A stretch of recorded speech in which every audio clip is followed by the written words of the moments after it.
আমের চাটনি করব, তার জন্য আমি এই 4টে আম নিয়ে নিয়েছি।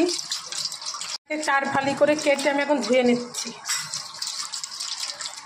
আমটা সিদ্ধ দিয়ে দিলাম, পরিমাণ মতো হলুদ, স্বাদ মতো নুন। সিদ্ধর জন্য ওয়েট করব। আমটা আমার সিদ্ধ হয়ে গেছে, এবার আমি পরিমাণ মতো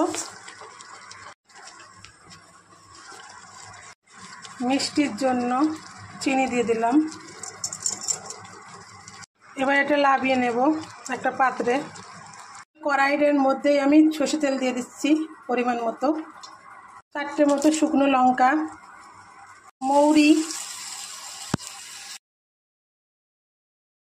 তেজপাতা,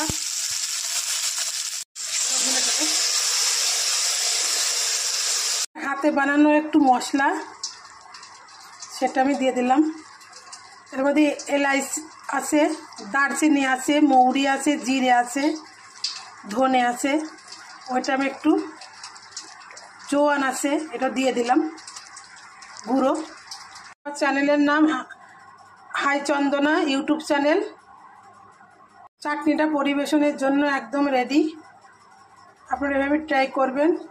আমার চ্যানেলটিকে সাবস্ক্রাইব করবেন, লাইক, শেয়ার, কমেন্ট করতে যেন ভুলবেন না। সবাইকে ধন্যবাদ, ভালো থাকবেন।